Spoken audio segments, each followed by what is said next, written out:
আমরা খুব লজ্জিত, অপমান বোধ করেছি, কষ্টের কারণে কথাটা বলছি। ডক্টর ইউনূস সাহেব ডেকেছিলেন ধর্মীয় ইসলামিক সংগঠনের ব্যক্তিদেরকে, বুঝছেন, সেখানে যারা আহলে হাদিসদেরকে অপদস্থ অপমান করতে চায় তারা ডক্টর ইউনূস সরকারকে ধোঁকা দিয়েছে, প্রতারণার আশ্রয় নিয়েছে তারা। এমনকি ধর্ম উপদেষ্টা আফামা খালেদ হোসেন সাহেব, তিনিও আমাদের সম্পর্কে খুব ভালো জানেন, আহলে হাদিস সম্পর্কে খুব ভালো জানেন, কিন্তু সবাইকে ধোঁকা দেওয়া, সবাই গেছে। আমার মনে হয় যদি মামুনুল হক সাহেবের কাছে তালিকা চাওয়া হতো তাহলে প্রথম নামটা দিতেন ডক্টর আব্দুল্লাহ ফারুক সালাফির, অথবা দিতেন প্রফেসর ডক্টর আসাদুল্লাহ গালিব স্যারের নাম দিতেন, কিন্তু দেয়নি।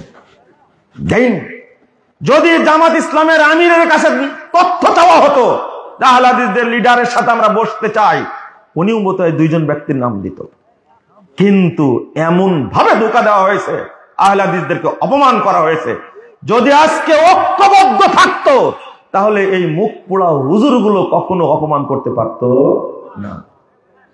কথা কি বুঝতে পারছেন কিভাবে অপদস্থ করেছে? এই জন্য আপনারা ঐক্যবদ্ধ থাকুন, বলেন ইনশাআল্লাহ। আল্লাহ যেন কবুল করেন, আমিন। 1998 সালে যখন এই এলাকায় আসতাম তখন শুধু বলতেন মুজাফফর, এরপরে নাম বানা নিলেন মুজাফফর বিন মুহসিন, এরপরে বানা নিলেন কি না শায়েখ মুজাফফর বিন মুহসিন, এরপরে এখন বলছেন কি,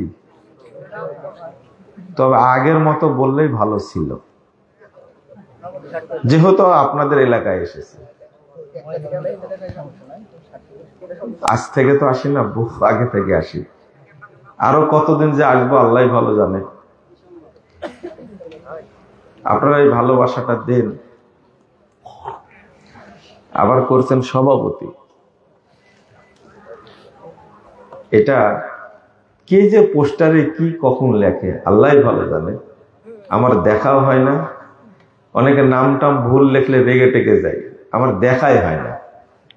আমি মনে করেছি যে অন্তত প্রধান বক্তা আজকে করছেন, কিন্তু করছেন কি জিজ্ঞেস করেন আমাকে, বলেছে কিনারা, বলেনি। আলহামদুলিল্লাহ, যে যেখানে যেভাবে দেয় ওইভাবে যাই, এটা আমার ভালো লাগে। আলহামদুলিল্লাহ, যখন যেভাবে লাগাই তখন। এখন ওনারা যে বলছেন যে একটু বক্তব্য রাখেন, এরপরে শেষে আবার বক্তব্য রাখবেন, প্রশ্ন উত্তর দেবেন, চিন্তা করেছেন কি দাবি, পরে সবাই মিলে জানাজা করে দিব, এটা কিন্তু বলেনি, তাই না? এটা বলেনি। ঠিক আছে, আপনাদের প্রশ্ন থাকলে উত্তর দিব ইনশাল্লাহ। এখন ভালো লাগে, আমাদের যারা ছাত্র তারাই ওয়াজ করছে, আর আমরা তো এখনো অতটা বুড়া হয়নি, দাড়ি পাকলেও অতটা বুড়া হয়নি, কিন্তু এর মধ্যেই অনেকেই আলহামদুলিল্লাহ আলোচনা করে, এটা আমাদের ভালো লাগে আলহামদুলিল্লাহ। তো আপনাদের একটা অনুরোধ করি, এই মাঠ আমার চেনা মাঠ, পরিচিত মাঠ। আপনারা যারা বাহিরে আছেন, দোকানে আছেন, তারা এটা এসে মনোযোগ দিয়ে বসবেন। আজকে তো আমার বক্তব্য শোনার জন্য কেউ আসেননি, তাই না?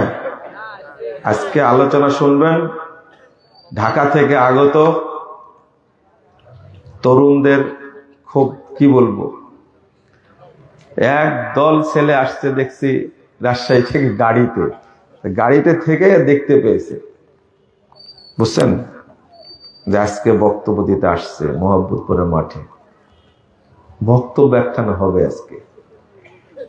আজকে এমনি আমি 2-4টা কথা বলে শেষ করব, এরপরে আপনাদের কাঙ্ক্ষিত আলোচনা। আর কিছু বলবো কি? না বললে চলবে, তাই না?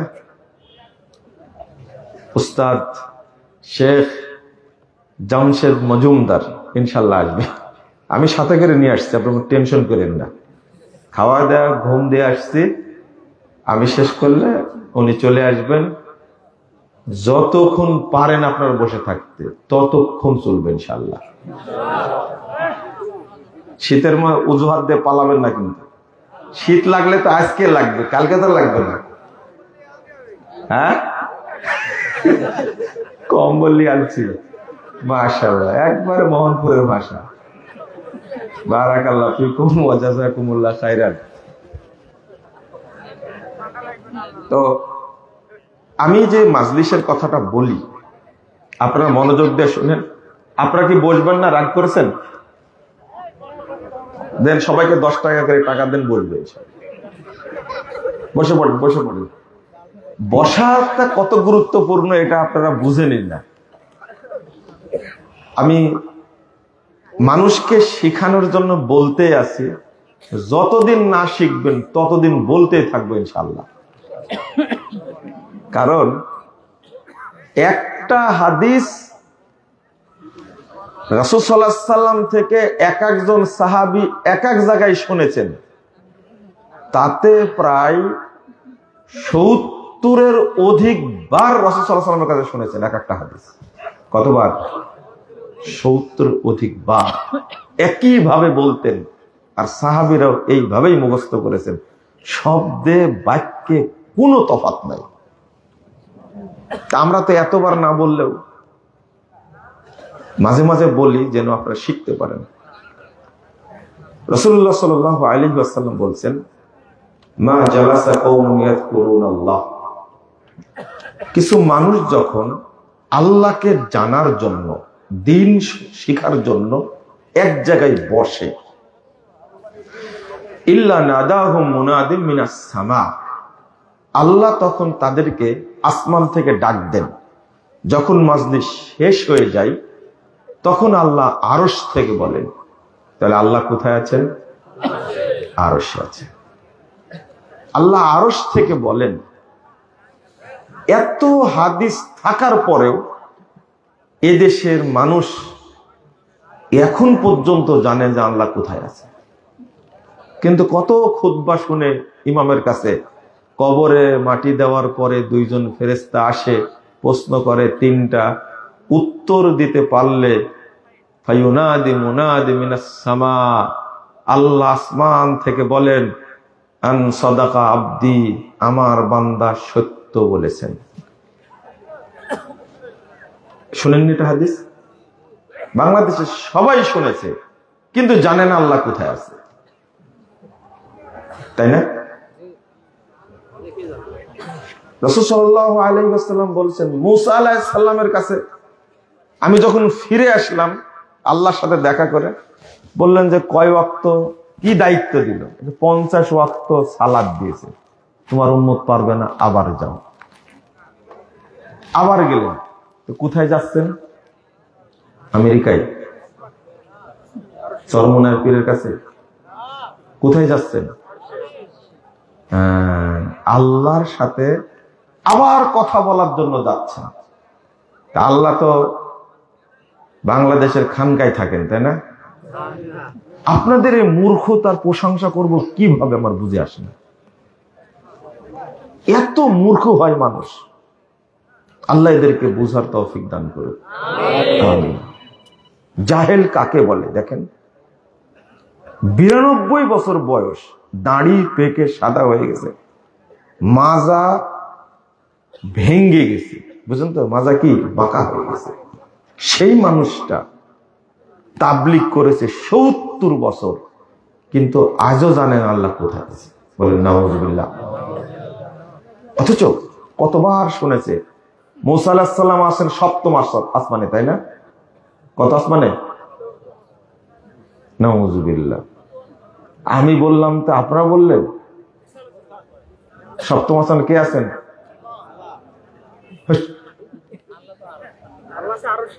এটাও জানেন না? তাহলে ঈসা আলাইহিস সালাম আসলে চিনবেন কি করে আপনারা? 6ষ্ঠ আসমানে আছেন মুসা আলাইহিস সালাম, আর 7ম আসমানে আছেন ইব্রাহিম আলাইহিস সালাম। ইব্রাহিম সালামের পরিচয় কি? ঘোড়ার পিতা। আপনারা আহলে হাদিস হয়েও যদি বলেন জাতির পিতা, তাহলে কেমনে চলবে? আগে একজনকে বলতেন জাতির পিতা, এখন ওটা সংশোধন করে আরেকটা লাগাইছেন, আরেক ভুল করেছেন। জাতির পিতা হলেন আদম আলাইহিস সালাতু ওয়াস সালাম। মনে থাকবে, জাতির পিতা কে? আদম আলাইহিস সালাতু ওয়াস সালাম। আপনি ইব্রাহিম আলাইহিস সালামকে জাতির পিতা বলে তার মানটাই নষ্ট করেছেন। তিনি হলেন আবুল আম্বিয়া, সমস্ত নবী রাসূলের বাপ। আপনি লিখবেন আবুল আম্বিয়া, বলে সমস্ত নবী রাসূলের বাপ, এটা বেশি সম্মান না সমস্ত মানুষের বাপ এটা বেশি সম্মান? আবুল আম্বিয়া কত বড় সম্মান, কত বড় সম্মান। তো ইব্রাহিম আলাইহিস সালাতু ওয়াস সালাম আছেন সপ্তম আসমানে। তো মূসা আলাইহিস সালাম আবার গেলেন, কয় ওয়াক্ত কমাইছে? 5। আবার এসে বললেন মোহাম্মদ কত ওয়াক্ত কমাইছে? 5, 45 করেছে। যাও, আবার পারবে না, তোমার উম্মত পারবে না। এইভাবে কতবার গেলেন? 9 বার। কোথায় যাচ্ছেন? না, ইনায়াতুল আব্বাসীর কাছে। আল্লাহ তো সব জায়গায় থাকে না। নাউযুবিল্লাহ, আস্তাগফিরুল্লাহ, আস্তাগফিরুল্লাহ। কি মেরাজের ঘটনা সঠিক না বেঠিক? 9 বার গেলেন। কোথায়? সপ্তম আসমানের উপরে সিদরাতুল মুনতাহা পর্যন্ত গেছিলেন, জিবরিল আর পারেননি। আল্লাহ রাসূলের সাথে কথা হচ্ছে আল্লাহ রাব্বুল আলামিনের। আবার আসলেন, এতবার যাতায়াত করছে। এই বাংলাদেশের মূর্খরা এখনো চিনেন আল্লাহ কোথায় আছে। আল্লাহ বলছেন আর রহমান আলাল আরশিস তাওয়া। রহমান আল্লাহ আরশে উঠেছেন। বলেন আলহামদুলিল্লাহ। আল্লাহর পরিচয় আল্লাহ নিজেই দিচ্ছেন। আল্লাহ যেন বুঝার তৌফিক দান করে সবাইকে। বলেন আমিন। দোয়া করতে থাকেন, একদিন কবুল হবে ইনশাআল্লাহ। কবুল হবে, বাংলাদেশের মানুষ বুঝবে ইনশাআল্লাহ একদিন। যারা বুঝে না তারাও বুঝবে ইনশাআল্লাহ। তবে আপনার দোয়া থাকতে হবে। এত শীতের মধ্যে আপনারা এত মানুষ আসছেন, আমারই শীত লাগছে একটু। আজ বেশি শীত লাগলে কম্বল চাইবো, সমস্যা নেই, বলছে কম্বল নিয়ে আসছে। রাসূল সাল্লাল্লাহু আলাইহি ওয়াসাল্লাম বলেছেন ইল্লা নাদাহু মুনাদিম মিনাস সামা। কিছু মানুষ যখন এক জায়গায় বসে, বসা অবস্থায় দিন শিখার চেষ্টা করে, আল্লাহকে জানার চেষ্টা করে, যখন শেষ হয়ে যায়, যখন চলে যায়, তখন ঘোষণাটা আল্লাহ করেন। কে ঘোষণা করেন? এই মাজলিসের ঘোষক হলেন আল্লাহ। শেষ করবেন কে? আল্লাহ বলেন কুমু মাগফুরাল লাকুম, তোমরা এখন চলে যাও, তোমাদের সবাইকে ক্ষমা করে দেওয়া হয়েছে। আল্লাহর ঘোষণা এটা। ফাকাদ বুদ্দিলাত সাইয়্যাতুকুম হাসানাত, তোমাদের যত পাপ ছিল সমস্ত পাপকে নেকি দ্বারা পরিবর্তন করে দেওয়া হয়েছে। অন্য কোনো ইবাদত করে আপনার পাপগুলোকে নেকি করতে পারবেন না। অন্য কোনো ইবাদত করে আপনার পাপগুলোকে নেকি করতে পারবেন না। কথা কি বুঝতে পারছেন? অন্য কোনো ইবাদত করে পাপগুলো নেকি করতে পারবেন না। কেবল মাজলিসে আসলে আল্লাহ পাপ ক্ষমাও করে দিবেন, পাপগুলোকে নেকি দ্বারা পরিবর্তন করে দিবেন। সহিহ মুসলিমের হাদিস, এই হাদিসটা এসেছে তাবরানী আওসাত 1556 নম্বর হাদিস। সহিহ মুসলিম 2689 নম্বর হাদিসে এসেছে, যখন আপনাদের ব্যাপারে আল্লাহর কাছে ফেরেশতারা রিপোর্ট পেশ করে, আল্লাহ খুশি হয়ে বলতে থাকেন উশহিদুকুম আন্নী কদ গফারতু লাহুম, ফেরেশতারা শুনে রাখো, যারা মাজলিসে উপস্থিত হয়েছে আমি তাদের সবাইকে ক্ষমা করে দিয়েছি। ওয়া আতাইতুহুম মা সালু, আর তারা আমার কাছে যা চেয়েছে আমি তাই দিয়ে দিয়েছি। আপনারা কি চেয়েছেন? চান না, কিন্তু আমি চেয়েছি। 3টা বিষয় চেয়েছি। যারা এসেছে, আয়োজন করেছে, আল্লাহ তুমি আমাদেরকে ক্ষমা করে দাও। আর একটা চেয়েছি, আল্লাহ তুমি আমাদেরকে জান্নাতুল ফেরদাউসের মেহমান হিসেবে কবুল করে দাও। আমি আর একটা বলেছি, আল্লাহ তুমি আমাদেরকে এইভাবে পরস্পরের জন্য সাক্ষাৎ হয়, এইভাবে তুমি জান্নাতুল ফেরদাউসে থাকার ব্যবস্থা করে দাও। কিন্তু আপনি করেননি, খালি এসেছেন, বাদাম খাচ্ছেন। আজকে একটা জিনিস জেনে নেন, যে মাজলিসে এসে আল্লাহর কাছে আপনি যা চাইবেন আল্লাহ তাই দান করবেন। যদি আপনি সব কথা ভুলে যান, এটা মনে রাখবেন যে আল্লাহর কাছে চাইলে আল্লাহ সাথে সাথে কবুল করেন। কিন্তু অন্য কোনো ইবাদতের ক্ষেত্রে নাই, শুধু আরাফার মাঠ ছাড়া। আরাফার মাঠ আলাদা আর এইরকম মাঠ আলাদা। সাথে সাথে দিবেন, এই জায়গায় দোয়া করলেন। এরপর আল্লাহ বলছেন ও আজারুতুহুম মিম্মাস্তাজারু, ফেরেশতারা সাক্ষী থাকো, তারা আসার কারণে যে কষ্ট পেয়েছে, শ্রম দিয়েছে, সময় দিয়েছে, টাকা পয়সা ব্যয় করেছে। নাটোর থেকে আসছে কিছু ভাই, কয়েকজন ভাই আসছে সেই নওগাঁ থেকে। দেখেন এই যে হাদিসটা এখন মিলাতে পারে, আগে মিলাতে পারিনি, আগে মিলাতে পারিনি। যেই কথা বললেন কেন ও আজারতুহুম মিম্মাস্তাজারু। ময়মনসিংহে একটা মাঠ আছে, আহলে হাদিসদের ঐতিহ্য, জাতীয় ইজতেমা হয় 3 দিন ব্যাপী। এলাকার লোকেরা গাড়ি ভাড়া করে চলে আসে, 3 দিন মাঠে থাকে। চলে যাবে শনিবারের দিন ফজর পড়ে, তারপরে শনিবারের সকালে সবাই চলে যাবে। বাচ্চা কাচ্চা রেখে চলে আসে, কাজকর্ম রেখে চলে আসে। এই যে দিন শিখার জন্য এত টাইম ব্যয় করে, আমি এইটার সাথে মিলে দেখতে পাই আল্লাহ কেন বললেন ওয়াজারতুহুম মিম্মাস্তাজারু। তারা যে শ্রম দিয়েছে, পরিশ্রম করেছে, এর বদৌলতে আমি তাদেরকে পূর্ণ নেকি দান করব। পূর্ণ নেকি মানে আপনি যে নেকিটুকু হলে জান্নাতে ঢুকতে পারবেন, এই মাজলিসে আসলে সেই পরিমাণ নেকি আল্লাহ দান করেন। এই কথাগুলো যখন আল্লাহ বলেন ফেরেশতাদের সামনে, ফেরেশতারাই হিংসা করে। জিয়া রব ফিহিম ফুলান আব্দুল খাত্তার, আল্লাহ আপনি বলেন কি এদের মধ্যে যে একজন লোক এসে বসে গেছে, বড় পাপী, খুব খারাপ, জঘন্য, নিকৃষ্ট একটা লোক এসে বসে গেছে। ইন্নামা মাররা ফাজালাসা মাহু, এই লোকটা দিন শিখতে আসেনি, রাস্তায় ঘুরে বেড়াচ্ছিল, লোকগুলো এসে দেখে বসে গেছে সে। আপনি কি তাকেও মাফ করে দিবেন? অভিযোগ শোনা মাত্রই আল্লাহ বলছেন সাক্ষী থাকো, ওয়ালাহু গফারতু, আমি একেও মাফ করে দেব। আপনি কি দেখছেন কি ফজিলত?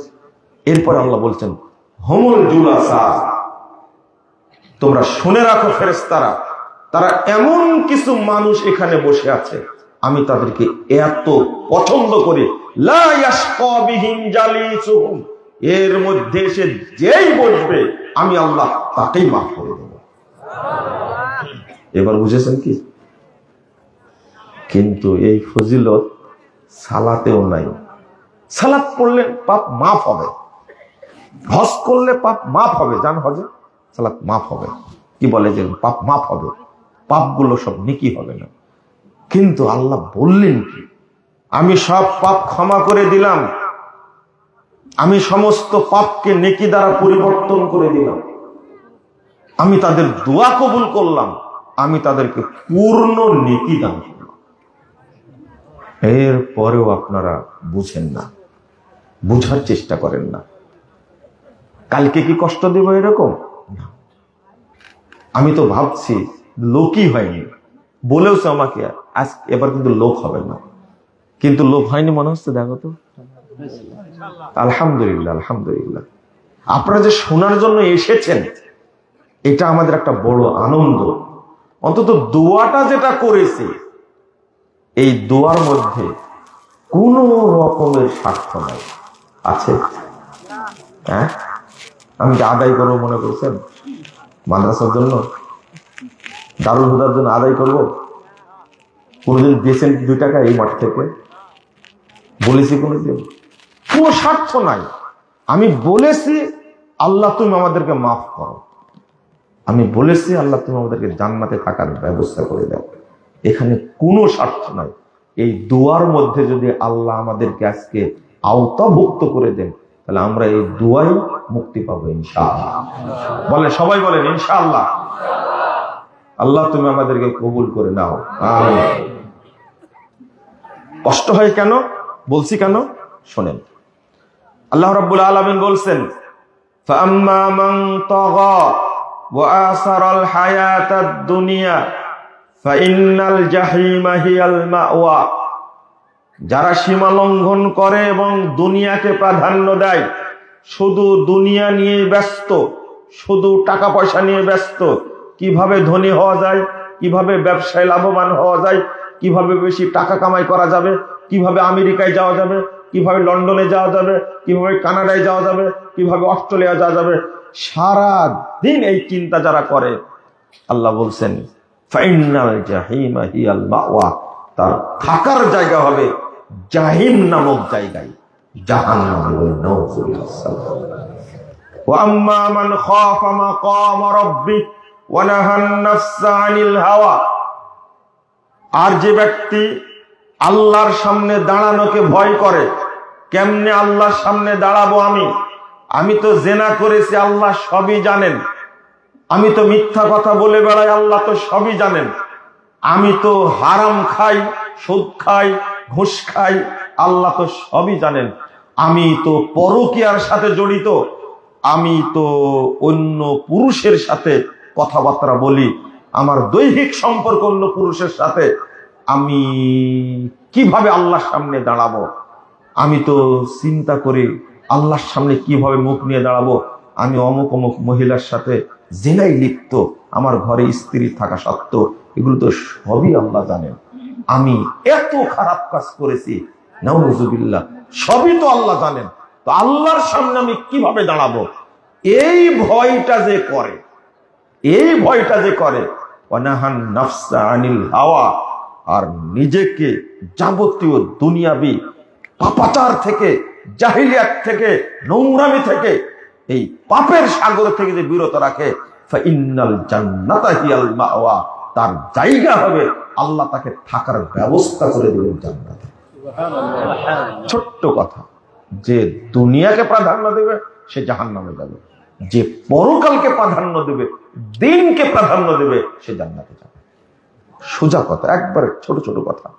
এই কথাগুলো মানুষ বুঝবে কোন দিন বুঝবে?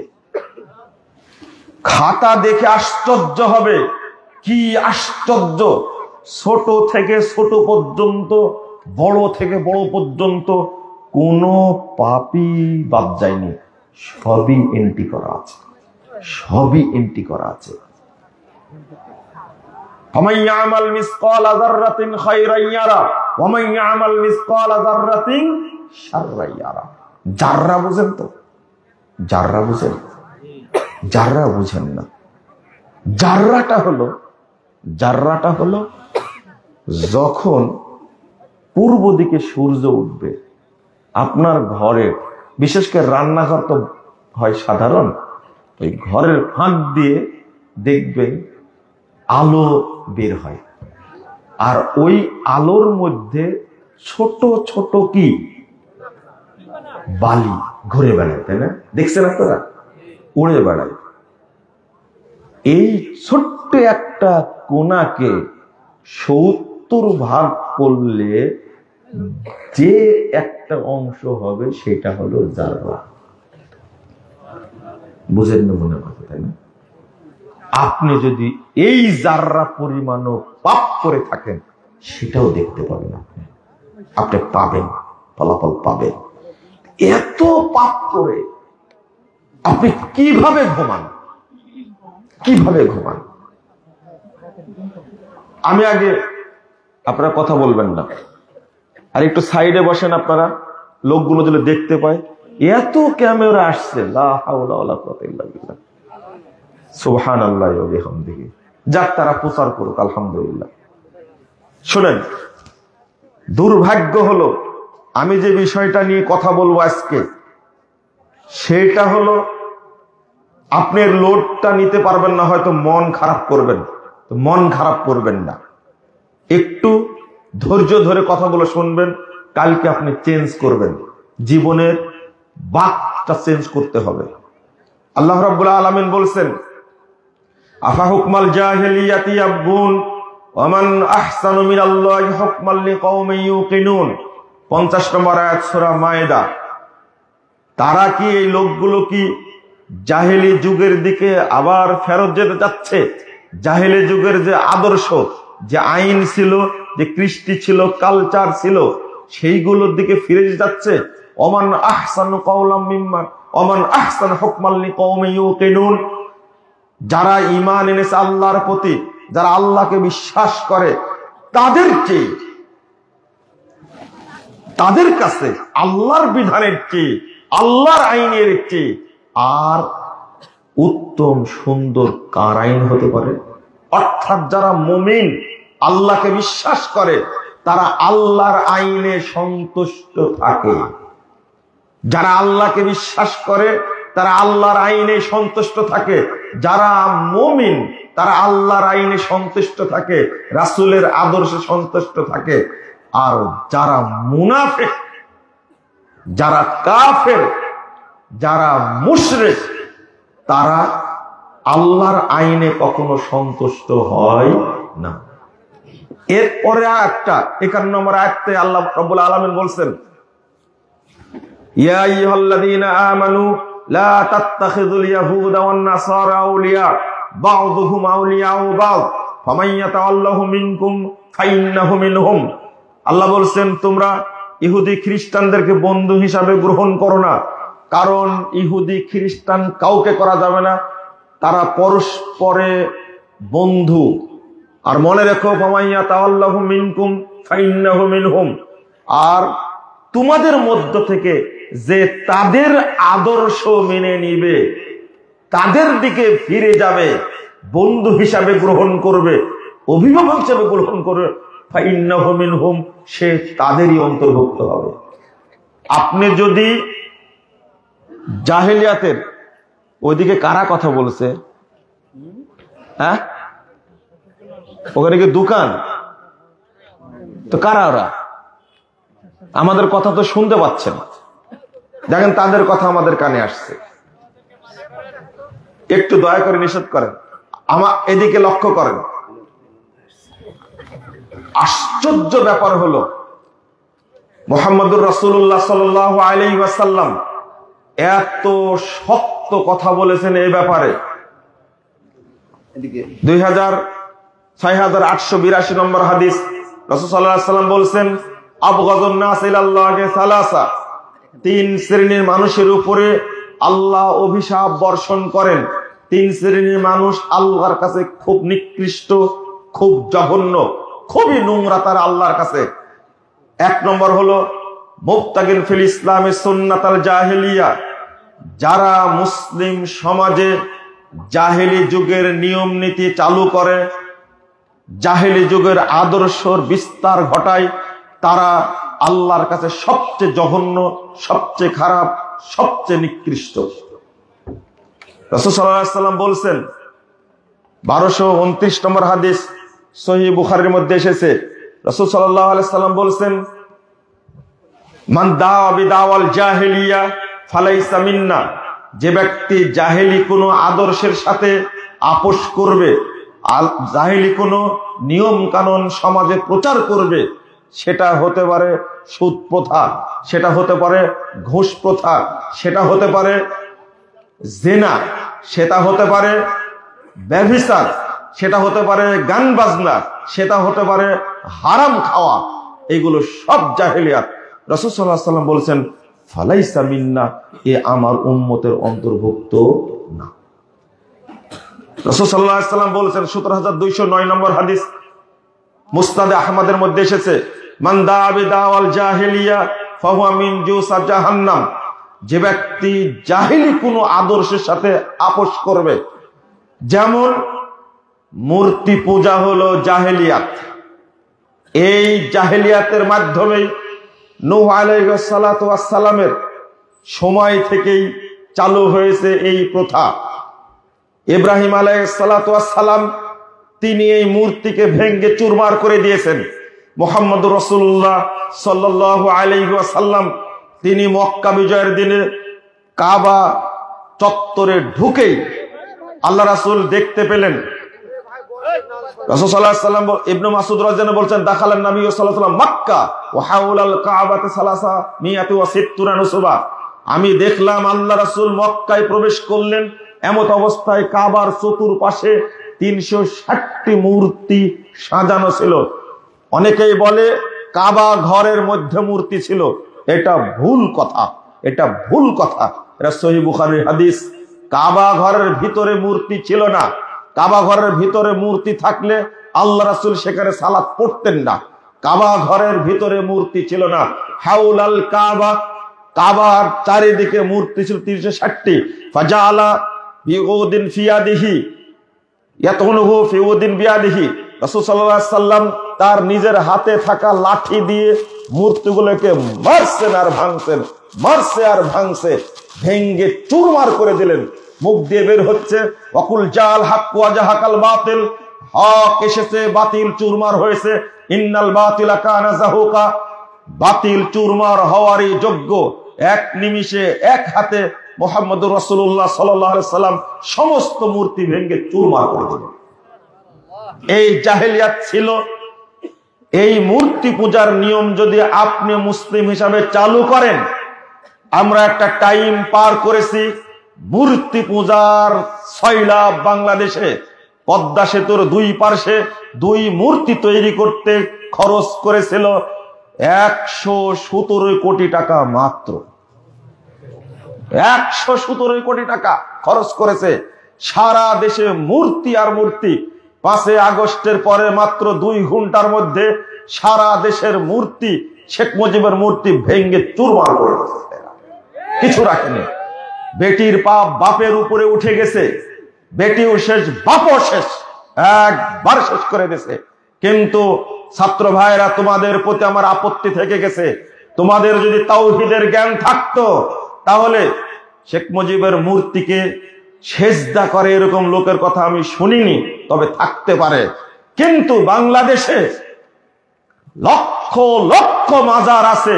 এই সমস্ত মাজারগুলোতে মানুষ সেজদা দেয়, মানুষ টাকা পয়সা দেয়, তাদের কাছে গিয়ে দোয়া করে।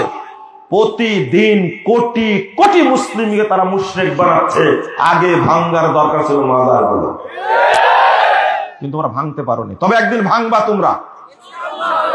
শোনেন, একটা শিক্ষা নেন আজকে, আজকে শিক্ষা নেন আপনারা। দুনিয়াবি স্বার্থে সবকিছুই করতে পারেন, দিনের স্বার্থ করতে পারবেন ইনশাআল্লাহ। আমি 2টা উদাহরণ দেব, চুপ করে শুনবেন। উদাহরণটা হলো, প্রচারণা চালালে এক সময় উপকার হয়। পিস টিভি বন্ধ করলো কেন? বন্ধ করেছে না পিস টিভি? আবার চালু হয়েছে, তাই না? আবার দেখছেন তো। 10 বছর চালু রাখতে দেন, 10 বছর চালু রাখতে দেন, দেখি যে মাজার তৈরি করেছে সে নিজেই মাজার ভেঙে দিবে ইনশাআল্লাহ। ও বুঝবে। আমি একটা কথা বলি, এই যে প্রচারণা চালাচ্ছি, আরে কে আসবে ভবিষ্যতে তা জানি না। ডক্টর ইউনূস সাহেব যতদিন আছেন ততদিন বলেনি, বুঝেননি কথা? ততদিন খালি বলেনি, বাকি জীবনে যা হয় হবে।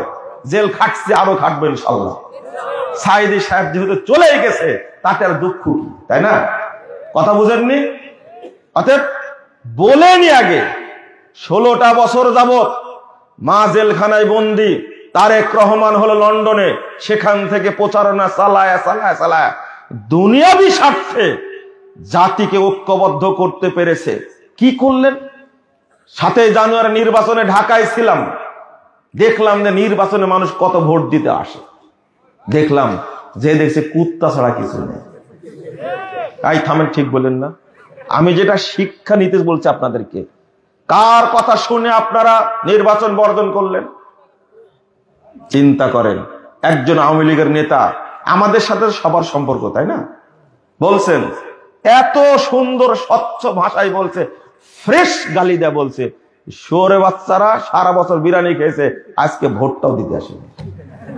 আমি বলি, তৌবা তৌবা, কি বললেন এটা? এটাই সঠিক। শোনেন, দুনিয়াবী উদ্দেশ্যে, রাজনৈতিক উদ্দেশ্যে যদি এত বড় ধাক্কা নিতে পারেন, এই বাংলাদেশে ইসলামের জন্য, দ্বীনের জন্য, জান্নাতের জন্য, জাহান্নাম থেকে মুক্তির জন্য, আল্লাহর সন্তুষ্টির জন্য, রাসূল সাল্লাল্লাহু আলাইহি ওয়াসাল্লাম অনুসরণের জন্য আপনারা কি করতে পারেন না? আমি এটাই বুঝাতে চাইলাম। কি ঐক্য মানুষের মধ্যে, চিন্তা করতে পারছেন, ভাবতে পারছেন ঢাকার বুকে এতগুলো ভোট কেন্দ্র, মানুষ যায়নি ভোট দিতে, এমনি নির্বাচন করে মিথ্যুক বলছে কত পার্সেন্ট ভোট পড়ছে, গোপনে বলে ফেলেছে। আপনারা কি বুঝতে পারলেন কথা? ঐক্য কাকে বলে? একে বলে ঐক্য। তারপরে দিনের স্বার্থে এগুলো ভাঙতে পারবেন না, একবার চুরমার করে দিতে হবে। স্বাধীনতা 3 বার এসে গোড়া পত্তন হয়েছে 47-এ, 71-এ স্বাধীনতা হয়েছিল, হারিয়ে ফেলেছিলেন, 24-এ হয়েছে। আর একটা স্বাধীনতা আসবে যে দেশের বাংলাদেশ মানুষের সেদিন স্বাধীনতা অর্জন করবে ইনশাআল্লাহ। আজও স্বাধীন না, আজও স্বাধীন না। স্বাধীন হলে ইন্ডিয়ার প্রধান বিচারপতি বাংলাদেশ সম্পর্কে মন্তব্য করতে পারে। আমরা কি স্বাধীন? যেদিন কেউ ভয় দেখাতে পারবে না সৌদি আরবের মতন, সেই দিন স্বাধীন হবে ইনশাআল্লাহ। কথা কি বুঝতে পারলেন? মোহাম্মদ বিন সালমান বাইডেনের ফোন ধরে না, এটা কি জানেন আপনারা? বাইডেন কে চিনেন? বাইডেন, জো বাইডেনকে চিনেন? কে? সবচেয়ে বড় সন্ত্রাসী পৃথিবীর। এই বাইডেন সারা পৃথিবীকে ভয় দেখায়, কিন্তু মোহাম্মদ বিন সালমান সৌদি আরবের প্রিন্স বলে যে আমার টাইম নাই ফোন ধরায়। সেই তেল মারার জন্য 7 সমুদ্র পার হয়ে সৌদি আরবে এসে মোহাম্মদ বিন সালমানকে তেল মেরে গেছে। কি বুঝলেন? পুতিন আসে সৌদি আরবে কেন? সারা পৃথিবীতে রাজনীতির মেরুকরণ যেটা হয় সেটা হলো সৌদি আরব। আমরা বাংলাদেশটাকে ওই রকম শক্তিশালী দেখতে চাই। আল্লাহ তুমি কবুল করো, বলেন আমিন। শোনেন, কষ্ট হয়, কষ্টের কারণেই বলছি, আমাদেরই চেতনা যেটা, সেটা হলো মুসলিম চেতনা, তাই না? ইসলামী চেতনা না। আমরা দুর্ভাগ্য, আমি যেটা জাহিলিয়াতের কথা বলতে গেছিলাম, যেটাতে মানুষকে মুশরিক বানায়, কাফের বানায়, আপনি সেই মূর্তি পূজা করবেন কেন? কেন করবেন? একজন মেজর জেনারেল 2-3 বছর আগে আমাকে ফোন দিয়েছেন, ভ্রান্ত আকিদা বরং সঠিক আকিদা, এই বইয়ের লেখক কি আপনি? জি। আপনি লিখেছেন? যে আমি লিখেছি। তখন বলছেন তাহলে আমরা কি মুসলমান না? আমি বললাম যে আপনি কি পড়ে বলছেন? বলছে হ্যাঁ পড়েই বলছি। যদি আপনি মনে করেন তাহলে বুঝেই পড়েছেন আপনি।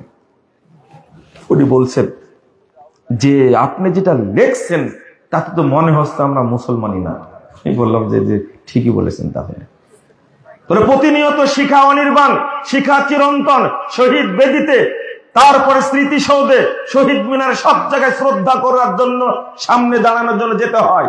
তাহলে ইমানই যেহেতু থাকে না, তাহলে আপনি যেভাবে লেখছেন, আপনাকে কেউ গ্রেফতার করেনি? আচ্ছা করেছে তো, জেল তো খাটছি। এই জন্যই খাটছেন আপনি। দেখেন ওনার মাথায় ঢুকেছে শীতের মধ্যে আমার শরীর ঘেমে গেছে, তাহলে তার উপরে ইসলামের বিশ্বাস আছে না? তার প্রতি ইসলামের বিশ্বাস আছে না? অবশ্যই আছে ইসলামের বিশ্বাস তার মধ্যে। তার জন্যই তো ফোনটা আমাকে দিয়েছে। তো আজকে যদি এই বিষয়টা সারা দেশের মানুষকে বুঝাতে পারি, তাহলে পজিটিভ হয় না? রাসূল সাল্লাল্লাহু আলাইহি ওয়াসাল্লাম বলেছেন 1281 নম্বর হাদিস সহিহ মুসলিম, আলা কুল্লু শাইইন মিন আমরিল জাহিলিয়া তাহতা কদম মা ইউবাদু। সাহাবীরা শুনে রাখো, জাহিলি যুগের যত নিয়ম কারণ, কৃষ্টি, কালচার, বিধান যা ছিল, সবগুলোকে আমি 2 পায়ের নিচে কবর দিয়ে গেলাম। এই জাহিলিয়াতকে এখান থেকে বের করো না। রাসূল সাল্লাল্লাহু আলাইহি ওয়াসাল্লাম বলেছেন আউয়ালু মা আদাউ রিবানা রিবাব আব্বাস ইবনে আব্দুল মুত্তালিব, প্রথম কবর দিলাম আমি আব্দুল মুত্তালিবের সুদকে। এই সুদ তোমরা বের করো না। বাংলাদেশের প্রত্যেকটি মুসলিম এখন সুদ খাচ্ছে, 2-1টা বাকি থাকতে পারে। প্রতিটি মুসলিম সুদ খায়, নাউযুবিল্লাহ, আস্তাগফিরুল্লাহ। অথচ এই সুদকে রাসূল সাল্লাল্লাহু আলাইহি ওয়াসাল্লাম পায়ের নিচে কবর দিয়ে গেছেন। কেন আপনি সুদ বের করলেন? কেন আপনি ঘুষের কথা বলবেন? জাহিলিয়াতের সাথে কে জড়িত না? হারামের সাথে কে জড়িত না? একজন ব্যক্তি আজকে পাসপোর্ট অফিসে চাকরি করছে, যারাই চাকরি করে পাসপোর্ট অফিসে, দেখবেন ঘুষ ছাড়া তাদের পেটে কিছুই ঢোকে না। ভূমি অফিসে চাকরি করে যারা, এত ভদ্র, মুখে দাঁড়িয়ে আছে, মাথায় টুপি আছে, গায়ে পাঞ্জাবি আছে, দেখতে চেহারা এত সুন্দর, ও বসে বসে কলমের খোঁচায় ঘুষ খায়। বিদ্যুৎ অফিসে যারা চাকরি করে, কাস্টমসে যারা চাকরি করে, গত 3 দিন আগে রিপোর্ট বের হয়েছে, বাংলাদেশে সবচেয়ে দুর্নীতি হয় বিদ্যুৎ সেক্টরে। চাকরি কারা করে? এরা মুসলমান না? ওরা ভয় করে না কি পরিমাণ হারাম তারা খায়। নাউযুবিল্লাহ, আস্তাগফিরুল্লাহ, আস্তাগফিরুল্লাহ। যারা ডাক্তার আছে তাদেরকে আপনি ডাক্তার বলবেন কি করে? অধিকাংশ ডাক্তার হলো কসাই, অধিকাংশ ডাক্তার হলো ডাকাত। যারা ইঞ্জিনিয়ার আছে বাংলাদেশে, যারা ইঞ্জিনিয়ার আছে, যদি ভালো ইঞ্জিনিয়ার হতে এরা, তাহলে কোশ্চিন কালেও 3 বছরের রাস্তা 3 মাসে ধ্বংস হয়ে যেত না। শুধু একটা পদ্মা সেতুতে খরচ হওয়ার কথা মাত্র 10 থেকে 15,000 কোটি টাকা, সেখানে পদ্মা সেতুতে খরচ হয়েছে 50,000 কোটি টাকা। কোথায় রাখলো রে ভাই? এত টাকা কোথায় রাখলো? বুঝেননি কথা আপনারা? দুর্নীতি কি গরু ছাগলে করেছে? কারা করেছে? মানুষ করেনি? তওবা তওবা, আস্তাগফিরুল্লাহ। 1 জানুয়ারি বাংলাদেশ থেকে মাত্র এত কোটি টাকা চুরি করেছে। লন্ডনে তার বাড়ি আছে মাত্র 620টা। ওর লাগে কয়টা? ওর লাগে কয়টা? ও বাংলাদেশের সন্তান না? এরা কেউ বাংলাদেশের সন্তান না, সবগুলো কুসন্তানেরা। কেন? একটা মরিচের দাম 4 টাকা, আলুর কেজি 400 টাকা, মরিচের কেজি 1200 টাকা। বাংলাদেশের মানুষ খেতে পায় না। আর এই অমানুষ, এই জানোয়ার বাংলাদেশ থেকে চুরি করে দেশের বাহিরে 620টা বাড়ি করেছে। চিন্তা করতে পারছি? একজন নিয়ে গেছে, একজন।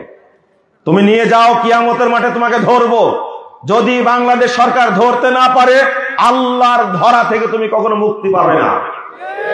এদেশে প্রতি মাসে 97,000 কোটি টাকা পাচার হয়েছে। 97,000 কোটি টাকা। এটা কি জাহেলিয়াত না? এদেরকে কে শিক্ষিত বলেছে? যারা এদেরকে শিক্ষিত বলে তারাই হলো মূর্খ। আল্লাহ নবী সাল্লাল্লাহু আলাইহি ওয়াসাল্লাম বলেছেন, শুনে রাখো, ইন্নাল্লাহা ইউবগিযু কুল্লা আলিমিন বিদ-দুনিয়া ওয়া জাহিলিন বিল আখিরাহ। আল জামিউস সগীর 1879 নম্বর হাদিস। রাসূল সাল্লাল্লাহু আলাইহি ওয়াসাল্লাম বলেছেন, যারা দুনিয়াবি জ্ঞান সম্পর্কে প্রাজ্ঞ, অভিজ্ঞ, পণ্ডিত, দিন সম্পর্কে অজ্ঞ, পরকাল সম্পর্কে জাহেল, এরকম প্রত্যেক ব্যক্তির উপরে আল্লাহ গজব নাজিল করেন, আল্লাহ অভিশাপ নাজিল করেন। বলেন নাউযুবিল্লাহ। এই জন্যই তো অভিশপ্ত তারা। না হলে এই দেশের সন্তান হয়ে এই দেশের দরিদ্ররা খেতে পায় না, তারা ভাত খেতে পায় না। কত মানুষ ত্রাহি ত্রাহি অবস্থা, তাদের একটুকু অন্তর কাঁপে না। আমাদের দেশের মানুষ, আমাদের এই পাশের ভাই বোন, আমাদের এই গ্রামের মানুষ, আমাদের আত্মীয়স্বজন খেয়ে পারে না, তারা টাকা চুরি করে। এই ঘুষের নিয়ম, এইটা হলো আরবিয়ান জাহেলিয়া, ইসলাম আসার আগের জাহেলিয়া। এটা কি জায়েজ? নাউযুবিল্লাহ, আস্তাগফিরুল্লাহ। কিভাবে বলছেন? শুনে রাখো তুমি, যারা এই দেশ থেকে সম্পদ চুরি করেছে, আল্লাহ নবী সাল্লাল্লাহু আলাইহি ওয়াসাল্লামের হাদিসটা শুনলে আপনি হতবাক হবেন। মুহাম্মদুর রাসূলুল্লাহ সাল্লাল্লাহু আলাইহি ওয়াসাল্লামের হাদিসটা বলার আগে কোরআনের আয়াতটা বলি। 181 নম্বর আয়াত, 61 নম্বর আয়াত, 161 নম্বর আয়াত সূরা আল ইমরান। আল্লাহ বলেন, ওমাই ইয়াগলুল, যে যা আত্মসাৎ করবে, ইয়াতি বিমা গাল্লা ইয়াউমাল কিয়ামা, যে যা আত্মসাৎ করবে কিয়ামতের মাঠে সেটা বহন করে হাজির হবে। একটা বিশ্ববিদ্যালয়ের ভিসি হওয়ার পরে কত কোটি টাকায় আত্মসাৎ করেছে। একজন মন্ত্রী কত হাজার কোটি টাকা আত্মসাৎ করেছে। শুধু মন্ত্রী না, একজন বক্তা বাংলাদেশের মানুষের কাছ থেকে কত টাকা আত্মসাৎ করেছে, এটা দেখানো হবে। আপনি বললেন যে কি বললেন এটা? জি, শুধু এমপি, মন্ত্রী, মেম্বার দুর্নীতি আপনি করেন না? তোমার কয় টাকা লাগে? 3 লাখ টাকা তোমার ভিজিট কেন? হ্যাঁ, তোমার কয় টাকা লাগে? আর যা বলে সব মিথ্যা কথা বলে। কি বলে? নিয়ে আসেন তাকে, আমি ঘাটে ঘাটে প্রমাণ করে দেবো সব মিথ্যা কথা বলে। একটা হাদিস অনুবাদ করতে পারে না, কোরআনের আয়াত অনুবাদ করতে পারে না, শুধু মিথ্যা ঘটনা বলে, মানুষের মুখরোচক কথা বলে মানুষকে পথভ্রষ্ট করে। আর তাকে আপনাদের 3 লাখ টাকা লাগে। কয় লাখ টাকা? তার 3টা প্রোগ্রাম করে, তাহলে কয় লাখ হলো? 9 লাখ। ও দুর্নীতিবাজ না? এমপি দুর্নীতিবাজ? কোন এমপি একদিনে 3 লাখ টাকা, 9 লাখ টাকা ইনকাম করতে পারে না? জিজ্ঞেস করেন। ও যদি পারে, এমপি 9 লাখ টাকা ইনকাম করতে দিনে যদি পারে, এমপি থাকবে না, ও নিজে প্রধানমন্ত্রী হয়েছে। বলছে না, কি বেহায়ার মতো বলছে, আমার অফিসের পিয়ন 400 কোটি টাকা পায়। বলেনি? আস্তাগফিরুল্লাহ, আস্তাগফিরুল্লাহ। এই দেশের কোন মানুষের রক্ত হালাল আছে এটা আমার বিশ্বাস হয়নি, তবে থাকতে পারে, আমার জানা নাই। আর পুলিশ নামের যারা আছে বাংলাদেশে, এর একটা জাতি, এটা মানব জাতির বাহিরে, কিন্তু এটা মনে রাখবেন, এটা মানব জাতির বাহিরে, এরা মানব জাতির বাহিরে। জমশেদকে নিয়ে আসতে বলো। এরা হলো মানব জাতির বাহিরে। কেন বললাম? আচ্ছা ঠিক আছে,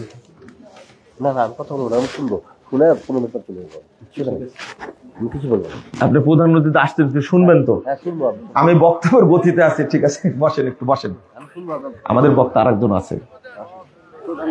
শোনেন, যেটা বলছিলাম আমি শেষ, আজকে আমাকে সভাপতি করেছে, আমি বক্তা না, কিন্তু এমনি আসছে, এদের ঘরের লোক আমি। জি জি জি, আসছে, বক্তা আসতেছে। আমি যেটা আপনাদের বল, ছোট্ট একটা কথা বলার জন্য এই কথাগুলো বলে ফেললাম। যে ব্যক্তি জাহেলিয়াতের সাথে জড়িত হবে তার অবস্থা কি বুঝতে পারছেন? হাদিসের শেষটা বলতে পারে ফাত্তাকুন নিসা ওয়াত্তাকুদ দুনিয়া। আল্লাহ রাসূলের পরের বাক্যটা বলছেন, তোমরা মহিলাদের থেকে সাবধান থেকো, দুনিয়া থেকে সাবধান থাকো। আজকে সবচেয়ে ফিতনার মধ্যে ফেলেছে আমাদের কারা? মহিলারা, তাই না? কারা ফিতনার মধ্যে ফেলেছে? মহিলারা ফেলেনি? নাউযুবিল্লাহ, আস্তাগফিরুল্লাহ। আমি আপনাকে নিয়ে যাচ্ছি ওই জায়গাতে। এই হাদিসটা অনুবাদ করলে খুব ভালো হতো। সহিহ মুসলিমের হাদিস 115 116 নম্বর হাদিস। রাসূল সাল্লাল্লাহু আলাইহি ওয়াসাল্লাম খাইবারের যুদ্ধের জন্য দেখছেন বিভিন্ন ব্যক্তি কি শহীদ হয়েছেন। সাহাবীরা বলছেন ফুলানুর শহীদ, ফুলানুর শহীদ, ফুলানুর শহীদ, অমুক শহীদ, অমুক শহীদ, অমুক শহীদ। কিন্তু আল্লাহ রাসূল ধমক দিয়ে বলছেন কাল্লা। যখনই এক ব্যক্তি সম্পর্ক করেছে এও শহীদ, আল্লাহ রাসূল বলছেন কাল্লা, অসম্ভব, ইন্নী রাআইতুহু ফিন্নার, আমি তাকে জাহান্নামে পুড়তে দেখছি, জাহান্নামে জ্বলতে দেখছি। ফি বুরদাতিন গাল্লাহা, সে একটা ছোট্ট চাদর আত্মসাৎ করেছিল, সেটার কারণে তাকে জাহান্নামে পোড়ানো হচ্ছে। পরের হাদিসটাতে এসেছে আল্লাহ রাসূল বলছেন ওয়াল্লাযী নাফসু মুহাম্মাদিন বিয়াদিহি, ওই সত্তার কসম করে বলছি যার হাতে মুহাম্মাদের প্রাণ আছে, তার কসম করে বলছি ইন্না হাদিহি শামলা লা তালতাহু আলাইহি নারা, ওই ছোট্ট চাদরটা তাকে জাহান্নামে পুড়ায়া তাকে অঙ্গার বানিয়ে দিচ্ছে। তখন কথা শুনে সাহাবীরা একটা ফিতা, একটা সুতা নিয়ে এসে জমা দিচ্ছেন, এইভাবে দিচ্ছেন। আল্লাহ রাসূল আকাস্তু মিনাল গনাইম ক্বাবলা মাকসামিন, আমি এটা নিয়েছিলাম বন্টনের আগে, আল্লাহ রাসূল দিয়ে গেলাম। একটা চাদরের কারণে যদি হয়, আমি ফিতাটা দিয়ে গেলাম, সুতাটা দিয়ে গেলাম। আল্লাহ রাসূল ধরে বলছেন শিরাকুম মিনান নার ওয়া শিরাকান মিনান নার, একটা ফিতাও যদি তোমার কাছে থাকতো এটাই জাহান্নামে নিয়ে যেত, দুইটা ফিতাও যদি থাকতো তবুও জাহান্নামে নিয়ে যেত। যদি এই হাদিসটা বাংলার মানুষকে বোঝানো যায়, বাংলাদেশে দুর্নীতি থাকবে না। একটা সুতা রে ভাই, একটা সুতা দেখে বলছেন আল্লাহ রাসূল, সহিহ মুসলিমের হাদিস, কেউ বাঁচতে পারবে না। আর আমার মাধ্যমে, আপনার মাধ্যমে কি পরিমাণ দুর্নীতি হচ্ছে বাংলাদেশে কল্পনা করতে পারবেন না। রাসূল সাল্লাল্লাহু আলাইহি ওয়াসাল্লাম বলছেন যারা জেনায় লিপ্ত থাকে তাদের ঈমান থাকে না, যারা মিথ্যা কথা বলে তাদের ঈমান থাকে না, যারা চুরি করে তাদের ঈমান থাকে না। হাদিসটা পাবেন 6308 নম্বর হাদিস, সহিহ বুখারী। রাসূল সাল্লাল্লাহু আলাইহি ওয়াসাল্লাম জিনার কথা বলতে গিয়ে বলছেন এমন ভাবে, লা ইলাহা ইল্লাল্লাহ, আস্তাগফিরুল্লাহ, আস্তাগফিরুল্লাহ। আমি কিভাবে বলবো আপনাকে? ইজা জানাল আবদু খারাজা মিনহুল ঈমান ফাকানা ফাওকা যুল্লাহ ফাওকা রাসিকা যুল্লাহ, জিনা লিপ্ত হলে ঈমান চলে যায়, ঈমান সাথে সাথে কি চলে যায়, দৌড় দিয়ে চলে যায়। আল্লাহ রাসূল বলছেন, তো আপনি যে জিনায় লিপ্ত, আপনার যে ঈমান নাই, সেটা একবারও আপনি খেয়াল করেননি। আল্লাহ রাসূল বলছেন কুতিবা আলা ইবনে আদম নাসিবু মিনাজ জিনা মুদরিকুন যালিকা মুহালা, মাহালা, জিনা করবে আদম সন্তান। ফাইনানে জিনাহুম আন-নাযরু, দুই চোখের জিনা কি দেখা, ওয়াল উযুনানে জিনাহুম আল-ইসতিমা, দুই কানের জিনা হলো কি শোনা, হাই হাই, ওয়াল লিসানু জিনাহাল কালাম, মুখের জেনা হলো কথা বলা। আল্লাহ রাসূল বলছেন ওয়াল ইয়াদু জিনাহাল বাতশ, হাতের জেনা হলো স্পর্শ করা, ওয়ার রিজলু জিনাহাল খুতা, আর পায়ের জেনা হলো হেঁটে যাওয়া। আপনি ফোনে কথা বলেন একটা মেয়ের সাথে, কোথায় যাবে? পার্কে যাবে। কথা বলার সাথে সাথে আপনার কানের জেনাও হয়েছে, মুখের জেনাও হয়েছে। বলেন তো ঈমান আছে কিনা? নাই, নাই, আপনার ঈমান নাই, আপনার ঈমান নাই। গেলেন, দেখা হলো মেয়েটার সাথে, আপনিও সেজে গুজে গেছেন, মেয়েটাও সেজে গুজে আসছে। যারা গার্লফ্রেন্ড বয়ফ্রেন্ড লিভ টুগেদার করে এরা মানুষের কাতারেই পড়ে না। সামনে আসছে 31st নাইট, এখানে যে কত মেয়ে ধর্ষিতা হবে, ধর্ষিতা কি নষ্ট হবে। আস্তাগফিরুল্লাহ, আস্তাগফিরুল্লাহ। আপনি কি মনে করছেন যে ঈমান আছে? একটা মেয়ে এতটাই বেহুদ্দা, এতটাই নির্লজ্জা, মাথা খোলা, তার তো বুরকাও নাই, ওড়নাও নাই, জামাও নাই, কেবল একটা ফতোয়া পড়ে আছে। বলেন তো এর লজ্জা আছে? কত বড় নির্লজ্জ। রাসূল সাল্লাল্লাহু আলাইহি ওয়াসাল্লাম বলছেন আল হায়া ওয়াল ঈমানু কুরিনা জামিয়া, লজ্জা এবং ঈমান দুইটা পাশাপাশি থাকে। এদা রুফিয়া আহাদুহুমা রুফিয়াল আখার, একটা উঠে গেলে আরেকটা উঠে যায়। যার লজ্জা নাই তার মধ্যে কি নাই? ঈমান নাই। যার লজ্জা নাই তার মধ্যে কি নাই? ঈমান নাই। নাউযুবিল্লাহ, আস্তাগফিরুল্লাহ। আপনাকে যেটা বুঝাতে চাচ্ছি আরেকটা শুনে রাখেন। আল্লাহ রাসূল সাল্লাল্লাহু আলাইহি ওয়াসাল্লাম বলেছেন আল হায়া ওয়াল ইউ শুবাতুম মিনাল ঈমান, যে ব্যক্তির মধ্যে লজ্জা আছে তার মধ্যে ঈমান আছে। যে ব্যক্তি অল্প কথা বলে, মুখ চুপ রাখে, এই ব্যক্তির মধ্যে ঈমান আছে। ওয়াল বাযাগু ওয়াল বায়াউ শুবাতুম মিনান নিফাক, রাসূল সাল্লাল্লাহু আলাইহি ওয়াসাল্লাম বলেন যে ব্যক্তি অশ্রাব্য ভাষা ব্যবহার করে, আমি কিছুক্ষণ আগে একটা ভাষা ব্যবহার করেছি, করিনি? আস্তাগফিরুল্লাহ। এই কথা আমার মুখ দিয়ে বের হতে আমি ভয় পাই যে হয়তো আমার ঈমান চলে গেল। আপনি কত ভালো মানুষ আপনার ওয়াইফের কাছে শুনলে বোঝা যাবে। আপনি আপনার ওয়াইফকে সারাদিন গালি দেন, আপনি একটা বেঈমান, একটা এত নোংরা ভাষায় কথা বলে। আপনি কত ভালো মানুষ, ড্রাইভারের সাথে কথা বললে বোঝা যায়। ড্রাইভার বলে যে স্যার, আমার স্যারের মতো খারাপ মুকালা স্যার একটা নেই। তাহলে বুঝেন। আর আরেক সিনেমাল বক বক যারা করে, কি করে? ওল বায়ানু, যারা বক বক করে, বেশি কথা বলে, আবার বলে কি জানেন?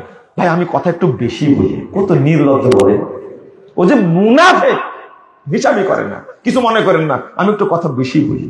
কত কত গর্বের সাথে বলছে, কত বড় জাহেল, চিন্তা করতে পারছেন? ও যে মুনাফিক, আল্লাহর নবী বলছেন খবরদার বক বক করবেন না, বেশি কথা বলবেন না। আপনার আমার দিনী ভাই, যা বলছি মেনে নেবেন। বক বক করা কাকে বলে? যদি একজন রিটার্ড পারসন হারামখোর আপনার সাথে বাসে বসে বা ট্রেনে বসে, আপনার ঢাকা, রাজশাহী থেকে ঢাকা যেতে মনে হবে 6 বছর সময় লাগছে। এতই কথা বলে, বক বক করে, আপনি বুঝতেই পারবেন না মুনাফিক কাকে বলে। আল্লাহ রাসূল সাল্লাল্লাহু আলাইহি ওয়াসাল্লাম বলেন ইন্নাল মুমিনা ইয়ারা যুনুবাহু কান্নাহু কায়িদুন তাহতা জাবালিন ইয়াখাফু আন ইয়াকা আলাইহি। শুনেন, মুমিন ওই ব্যক্তি যে ব্যক্তি ভয় করে তার পাপকে এত বড় মনে করে আমার মাথার উপরে বিশাল পাহাড় যে কোনো সময় আল্লাহ ছেড়ে দিবেন। কথা কি বুঝতে পারছেন? এই ব্যক্তি মুমিন।